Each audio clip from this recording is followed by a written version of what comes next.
The Central Bank of Nigeria has stated that all transactions conducted on the newly launched digital currency platform eNAIRA will be free of charge for 90 days beginning from Monday the 25th of October 2021. This directive is coming shortly after the launch of the currency in Abuja by President Muhammadu Buhari, in which he stated that the adoption of the CBDC and its underlying technology called blockchain can increase Nigeria's GDP by $29 billion over the next 10 years. So we look at what this means for the economy and how businesses can take advantage of this. Mr. Olushola Popola is chartered accountant and business developer. He joins us now. Thank you for your time on the program. Yeah, thank you for having me, Frank. So let's start this way. Since the eNAIRA platform went live, the site has seen over 2.5 million visits, according to CBN, and about 30 or 33 banks have been fully integrated already. So this number is an indication of the potentials of the platform. How would you analyze this? Okay, thank you once again, and good morning, listeners. You see, the eNAIRA is a very good development for the Nigeria economy, and just like the statistics that has been put out by the CBN, you see there's a very fast adoption. Quite a number of people are taking it up. As at yesterday, I think over 200,000 downloads of the application. On if you go to the Google Play Store, over 200,000 download of the application. So you see a lot of people are fast adopters of the system. Thank God, because people already are used to the mobile money, the advent of the mobile money, and then the advent of the cryptocurrency. It has opened a lot of people's eye to this thing. So it's not something unlike when we started with the ATM cards and those periods when there was very, very low adoption rates, because people were afraid that my money in a card, how is it going to work and things. But because of enabling environment, so to speak, as we are talking now, has enhanced the early adoption, and very soon I think it's going to be very, very much. It will go around, and a lot of people will be utilizing it a great deal. Interesting. So, the central bank has stated that all transactions conducted on the platform will be free of charge for 90 days, beginning from Monday. So, how should Nigerians take advantage of this? Yeah, it's something that people should do, especially with the inclusion of some banks, almost 3 banks or thereabout that have started it. Right. The thing that you want to look at is this: why should I not take it? There's no reason. If it's security, it's secured. Because there are levels of transactions that you take on them. Less than 50,000, you just need your NIN number, and above 50,000, you need your BVN to transact. So whether you like it or not, this is going to be. It's just like you having the cash, the paper money. But this time around, you have access to it digitally. And as a business person, I want ease of transaction. That's why the cryptocurrency and everything came then. You want ease of transaction. You want to be able to transfer money. You want to be able to move money. So for now, it would be a good and great idea if most organizations, it's not as if after the 90 days, the cost is going to be so high. No, it's not going to be too much of a cost, so to speak. But then, why don't I save as a business person? Any little amount I can save in my business, I think is welcome.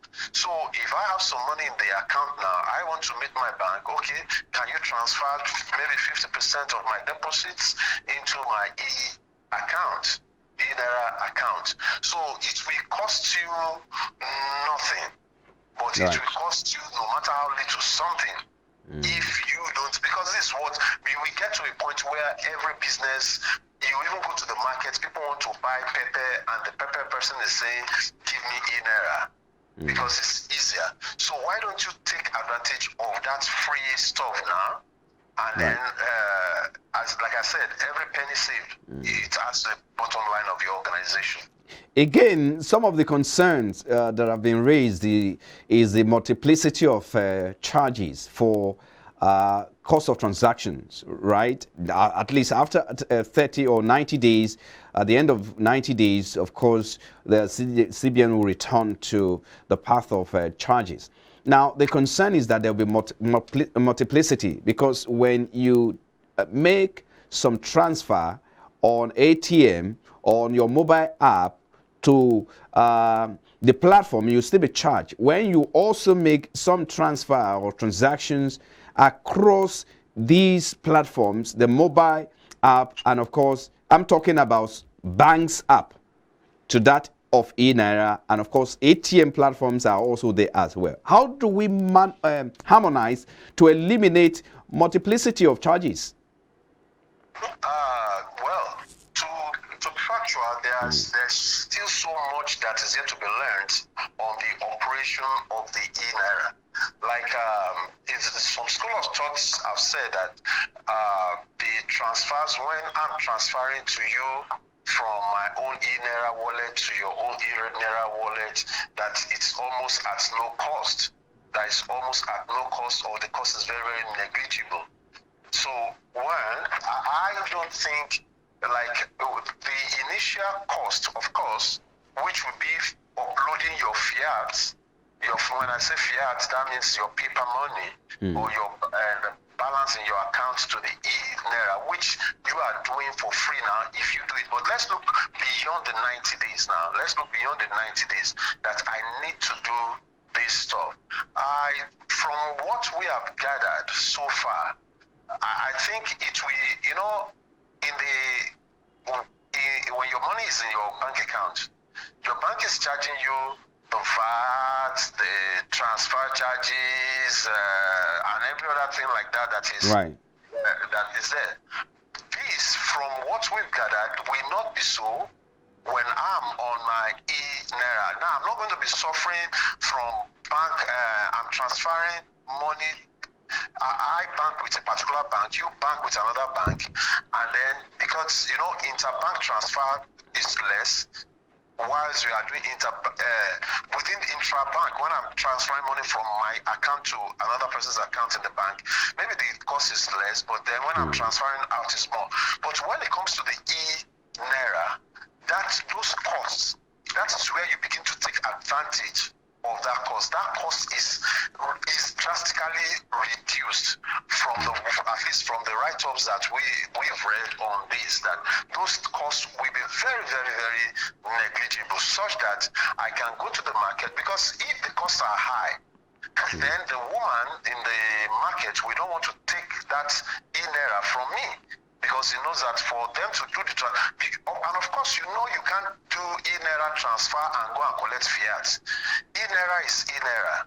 I can't transfer eNAIRA to you and you want to go and collect fiat money, paper money with it.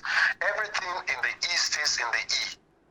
Everything in the E stays in the E. You transfer within the E. So you can only upload paper to E. So within that ecosystem, the cost is negligible. I don't want to authoritatively state, because there are different articles coming up on this, and it's not yet clear what those inter-wallet transfer charges will be. But I think it's not, if government is going to make it attractive and well adopted by the people, the cost will be negligible. Because that's the next question I was going to ask you, that how do you think the government can make this attractive, when you said earlier that the transactions between this platform will stay as it is, but cannot be converted to fiat, like you said? But how does this make it attractive? Okay, now you see, why do I need the fiat money? Now, inflation inflation comes via different means. There are some times you go to buy things, and then the person, the cost of the product is, especially when you get to the supermarket, is $14.99. 100. You are supposed to buy something 88 naira. That's the real cost of the stuff. But because nobody's going to be looking for coins and giving you coins, instead of making it 88 naira, we make it 100 naira. But with the e-currency, you can transfer exactly that amount to that person. It's 8 naira. So that is going to remove those little build costs that builds up. Now, when you look at why do I need to carry the paper money in my pocket or in my account when I can easily have it in a digital form? So if government, because first thing you are talking about is security. You're talking about security, except for people who want to be, they don't want their transactions to be tracked. Right. You understand? And I don't know why. You're a good citizen. You don't have anything hidden. So if your transactions are plain, there's no big deal. If for me, just even using the bank's the current bank digital money transfers, for me, for most individuals, you rarely have money in your pocket. You rarely have cash in your pocket. Okay. So if you travel outside the country, interesting. Only very few people carry paper money in their pocket. So I don't think it's something that people will fight against. The only thing that will be discouraging is if costs of transfer is high. Point taken. Applications are not working adequately. Point taken. So let's look at the market or the opportunities this platform will create. I mean, the president said the adoption of the CBDC, that is the currency, the digital currency platform, and its underlying technology can increase Nigeria's GDP by $29 billion over the next 10 years. That's huge. So how should any business owner be part of this figure to take their own part of the share? Well, you see, when it said it's going to increase the GDP, right, I tried to look at it from the business person's point of view. Well, on the government part, running cost of government, I think it's going to, that's where the impact is felt more, because if we have to mine, if we are mining 1 billion naira now, we don't have to print the papers, because from the statistics, cost to print a fiat money is so much. The cost of printing a paper, that 1 naira, that 50 naira bill, 50 naira bill, 100 naira bill, the cost of printing 1 bill is so high. So all those costs will be eliminated. So if you look at it going 10 years time, right, I think they are talking more from that aspect, because as a business person, it's not that the e-money gives me, it does not yield interest, it does not increase in value. It is exactly as the naira is. The way the naira is, because I'm actually let me come in. The question actually was asked, or I asked that question from the perspective that, of course, is going to create jobs. The second app, of course, which is for merchant banking, operators in the mobile banking segment of the market. And so, according to the government, that is going to open up a lot of opportunities, job creation for mobile money operators and all of that. And in turn, of course, that will generate a lot of revenue, tax, in form of tax and contribution to GDP. No, but let's look at it. The essence of the e-money. Right. Because at times you read government statements and you try to put up things that, how is this going to be? Now, if the ultimate thing is to make eNAIRA to be transferred from person to person, I don't need a middle person there. So government can decide to transfer. You know, in the mobile money, if I send money to you, if I send a mobile money to your phone, you need to go to meet an agent to withdraw that and collect cash. Are you getting? Right. So we need a lot of mobile money agents for people to be able to deposit and collect their money, and it attracts commission, creating more jobs. But if this is going to be from persons to persons, at the initial, where people are, because as I see it over a period of time, that the fiat money will be mopped up over a period of time. As it continues to grow, as the knowledge continues to grow, the fiat money you will not have so much money running around the economy because it's in the system and it is better controlled by the government that way. There's better control unlike the fiat. So if it's going to be from persons to persons, where is the job created? There are some areas where it's going to work. Okay. But let's be factual with ourselves. It's good. The concept is good, but when it comes to the aspect of job creation, I'm yet to see the great impact. That is the question. That's the model is not going to be from person to wallet transaction as initially proposed. We are looking at the long term now, not just the immediate. It's all right. I think we need to leave it there. Thank you so much for your time. Olushola Popola is a chartered accountant and business developer. We appreciate your time on Business Breakfast. Thank you very much for having me here. Yeah.